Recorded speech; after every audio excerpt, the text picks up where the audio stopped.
Atari history and culture is no stranger to electronic dance music. Atari's logo's long been a throwback symbol on the dance floor, along with early days video game graphics and visualizers. But Meowington's Revenge is ultimately a super odd, temporary pairing of Atari, EDM Festival Circuit megastar deadmau5, and a handful of AtariAge community homebrew developers. Sadly, what could be one of the coolest possible pieces of swag is crippled by a huge letdown. Namely, there's no deadmau5 music to be found in this Atari 7800 cart, and you're ultimately paying $70 plus shipping for a soon-to-be collector's item that's just a graphical hack of the 7800 version of Food Fight.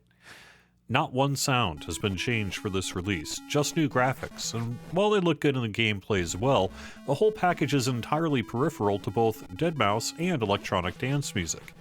If deadmau5 is an Atari fan though, well, it's pretty darn cool to have Atari make a game for you. Once you dig into the project's history, the story becomes more clear. This appears to have been a combination of a project by passionate fans given the go-ahead by Atari as part of a physical merchandise pop-up at deadmau5's two-night stay, November 8th and 9th, 2025 at Red Rocks in Denver, Colorado. deadmau5 is no stranger to selling all sorts of swag at higher prices to his more affluent concert goers. So in a concert setting, a $70 limited edition Atari cart might make more sense. You could see a high-priced Atari skate deck for sale on deadmau5's site at the time of this recording, for example, along with other pricey and cool-looking swag. Going to Atari.com and buying this graphics hack for $70 feels like less of a good idea, although the package does come with a nice keychain, patch, color manual, and cartridge sleeve. New Atari cart releases have been about $50, so having a deadmau5 licensing fee and profit cut on top of it is the likely reason for the price. There's a thread in the AtariAge forums where a couple of the people who worked on the game responded to criticism about the price and game itself, and it became quickly clear that some serious AtariAge Homebrew developers worked on it, including users karri, Defender 2600, and the legendary Debro himself. I'm going to do something I rarely do on this channel and speculate without evidence or fact.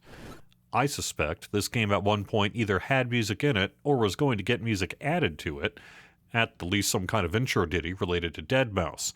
But the need to hit that Denver pop-up deadline led them to ditch the attempt to get the music in or licensed, and they went with what they had, which, to be fair, is a nice graphical hack of Food Fight. I'm honored to have received this game for free, signed by deadmau5, as an absolutely amazing thank you for me doing just the tiniest bit of testing work on the game as the concert day deadline loomed. I didn't really do enough to be able to say I had a hand in its development. I just checked a thing, really, because I was in a position to do so. So I'm truly honored to add this and its personal memory to my collection.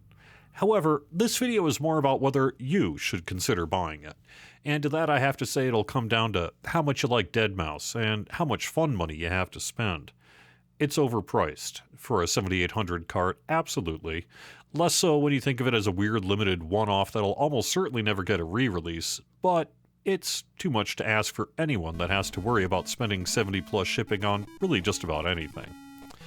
The game itself plays good in both an original 7800 along with the 2600 plus and 7800 plus consoles. Even if this is a hard pass for all but the most hardcore collectors, it's a cool idea.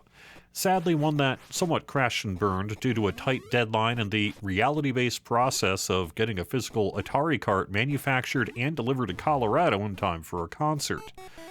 Thanks for watching. This channel mostly focuses on the Atari VCS console PC hybrid, although I sometimes dip into my wider Atari and retro game world, so check out some other videos and subscribe if you like them. Have fun!